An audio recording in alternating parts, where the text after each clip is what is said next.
घर खरीदते समय आपको यह बताया जाता है कि अगर आप अंडर कंस्ट्रक्शन प्रॉपर्टी में घर लेते हैं तो रेडी टू मूव प्रॉपर्टी के मुकाबले वो आपको सस्ता पड़ता है, राइट?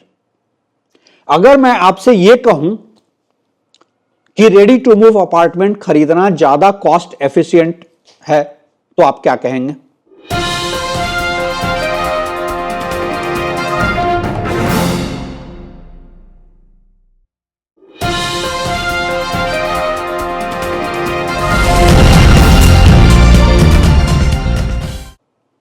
नमस्कार, मैं हूं रवि सिन्हा और पिछले दिनों जब मैंने पॉडकास्ट में कहा था कि एक रेडी टू मूव प्रॉपर्टी खरीदना ज्यादा बेटर होता है, यह कहीं से भी ज्यादा कॉस्टली प्रपोजिशन नहीं है, जैसा कि होम बायर्स को यह एक समझा दिया गया है। जितने वेस्टेड इंटरेस्ट हैं रियल एस्टेट मार्केट के, बिल्डर, ब्रोकर, बैंक, सब ने मिलकर होम बायर्स को यह समझा रखा है कि आपको अंडर कंस्ट्रक्शन में घर खरीदना फायदे का सौदा है।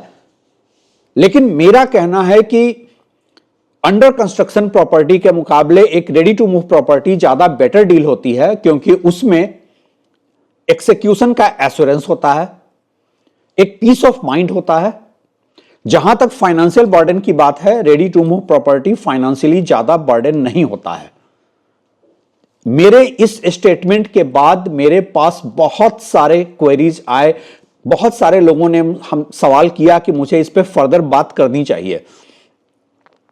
माइंड यू, ये जब मैं कह रहा हूं ये क्वेरीज आए तो ये क्वेरीज मेरे उन रेगुलर क्रिटिक्स के नहीं हैं जो built environment of real estate में बैठकर मेरे क्रिटिकल टेक को एक्सेप्ट नहीं कर पाते हैं। इसमें बहुत सारे कंसर्न होम बायर्स हैं जो इन्होंने कमेंट सेक्शन में कहा पॉडकास्ट में कि मुझे सब्जेक्ट पे डीपर जाकर एनालिसिस करने की जरूरत है जिससे कि उनकी अंडरस्टैंडिंग और बेटर हो सके। ठीक है, मैं सबसे पहले इस पूरे सब्जेक्ट को पॉलिसी लेवल से शुरू करता हूं। देखिए, रियल एस्टेट जो है एक कैपिटल इंटेंसिव बिजनेस है और इसीलिए इसे सेल एंड बिल्ड मॉडल पे ऑपरेट करने को अलाउ किया गया है। अनलाइक एनी अदर प्रोडक्ट, जहां की प्रोडक्ट बनता पहले है, आप खरीदते बाद में हैं, रियल एस्टेट में आप एवरेज इंडियन के तौर पे आप खरीदते पहले हैं और प्रोडक्ट बहुत बाद में तैयार होता है। पॉलिसी मेकर्स का अपना यह है कि बहुत कैपिटल इंटेंसिव बिजनेस है तो वो टैसिटली ये जो सेल एंड बिल्ड मॉडल है कि प्रोडक्ट बनने के पहले बिक रहा है, वो उसको प्रमोट करते हैं। और वो उसको कैसे प्रमोट करते हैं? बैंक का एक लिबरल लेंडिंग के थ्रू, राइट? लेकिन अगर गवर्नमेंट का आइडिया यह है कि अंडर कंस्ट्रक्शन प्रॉपर्टीज को प्रमोट करना है क्योंकि उससे इकोनॉमी में, अर्थव्यवस्था में चैनलाइजेशन होता है, रियल एस्टेट सेक्टर में जॉब्स क्रिएट होते हैं, तो मेरा एक काउंटर आर्गुमेंट यहां पे है कि फिर तो अंडर कंस्ट्रक्शन प्रॉपर्टी पे जीएसटी भी नहीं होनी चाहिए। ऐसा क्यों है? Thank you all for subscribing our channel and posting your comments. I appreciate.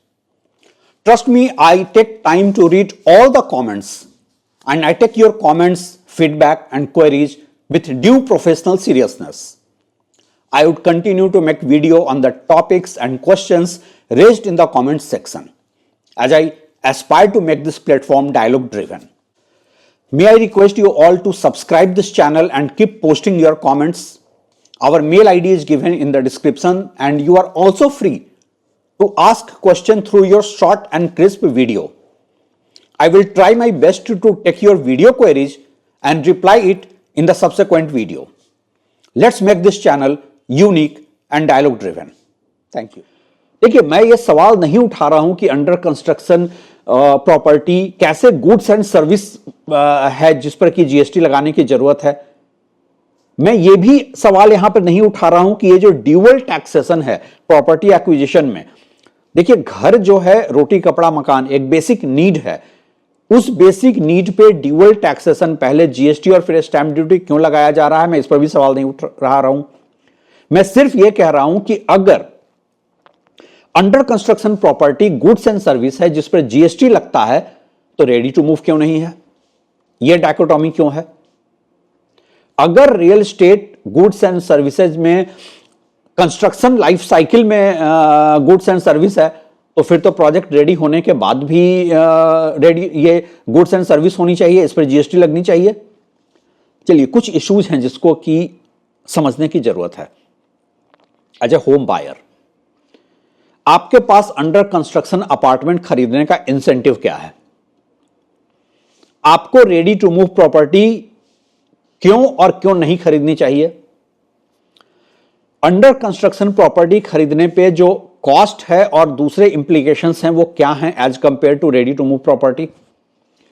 और यहीं पे मैं देखता हूं कि जो होम बायर्स हैं उनको एक ब्रेन वॉश कर दिया गया है, एक इमेजिनरी इंसेंटिव दिया गया है कि आपका इनिशियल स्टेज ऑफ कंस्ट्रक्शन में आपके पास ज्यादा इंसेंटिव है, प्राइसेस कम होते हैं। ये एक ऐसा इन्फ्लुएंस पेडलिंग है जो बेसिकली होम बायर्स की साइकोलॉजी से खेलता है, एक फोमो क्रिएट करता है, फियर ऑफ मिसिंग आउट, और होम बायर यहां पर ट्रैप्ड हो जाता है।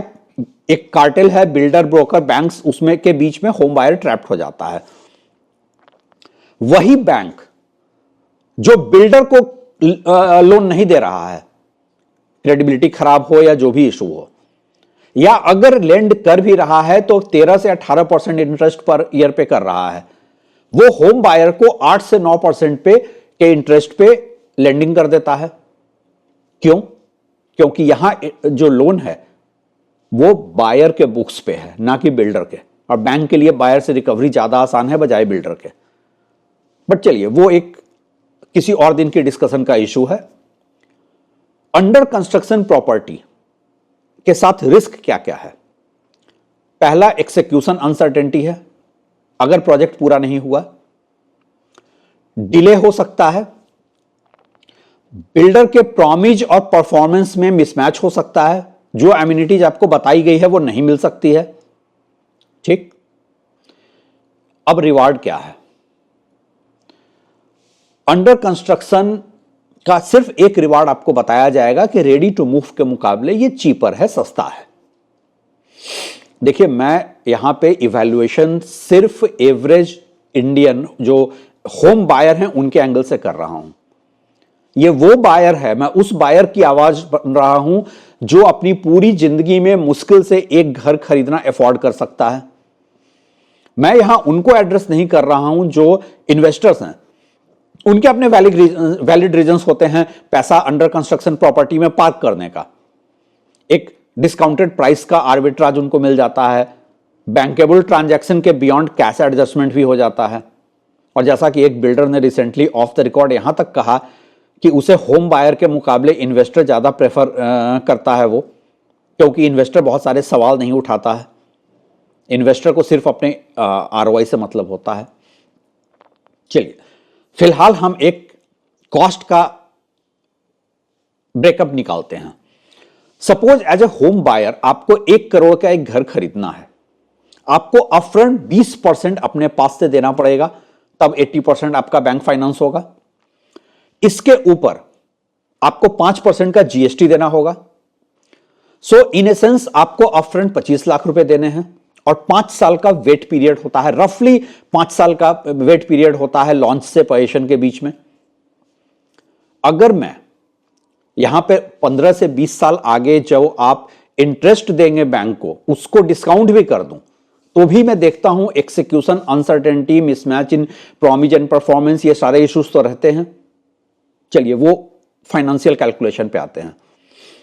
अगर आपने अंडर कंस्ट्रक्शन में इनिशियल स्टेज में वो 20 लाख अपफ्रंट नहीं पे किया, और वो 20 लाख रुपए आपने बेसिक बैंक एफडी में, जहां आपको 7% का इंटरेस्ट रेट मिल रहा है, कंपाउंडेड एनुअल ग्रोथ रेट पे 7% मिल रहा है, उसमें लगा दिया, तो ये 20 लाख आपको 5 साल में 28 लाख रुपए हो जाते हैं। इस 28 लाख रुपए में आप 5 लाख रुपए जीएसटी का जोड़ दें, जो आपको रेडी टू मूव में नहीं देना पड़ेगा, तो आपका ये 33 लाख रुपए का एडवांटेज है। अब ये 5 साल जो आप वेट पीरियड हैं अंडर कंस्ट्रक्शन प्रॉपर्टी लेकर, उसमें रफली 1 करोड़ के अपार्टमेंट में आप अगर रेंट पे रहते हैं तो आप 25,000 रुपए महीना देते हैं।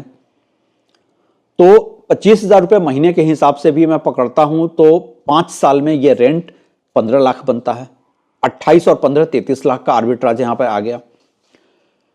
लेकिन अंडर कंस्ट्रक्शन का ये जो बैगेज है 8 लाख प्लस 5 लाख प्लस 15 लाख, अब इसकी बजाय ये आप वही प्रॉपर्टी आप रेडी टू मूव होने पर खरीदते हैं।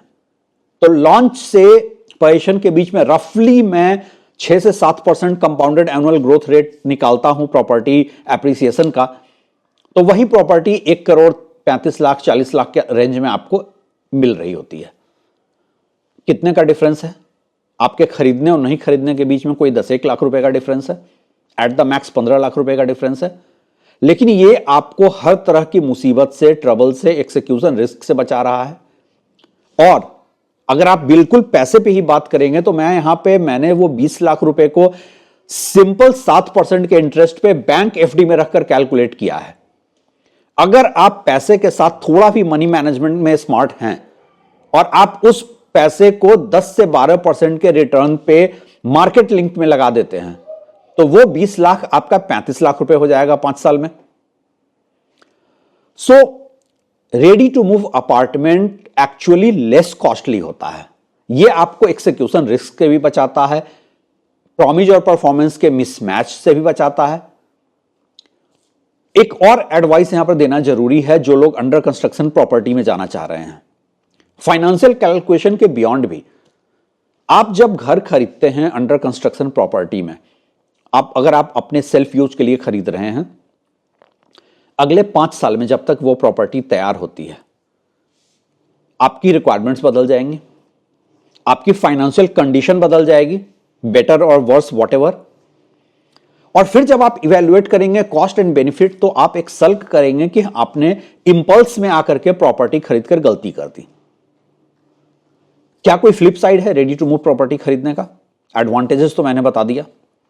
फ्लिप साइड एकमात्र है कि अंडर कंस्ट्रक्शन में जिस फ्लोर नंबर पे जो यूनिट, जो कॉर्नर यूनिट आप लेना चाहते हैं वो इनिशियल स्टेज ऑफ लॉन्च में मिल जाएगा।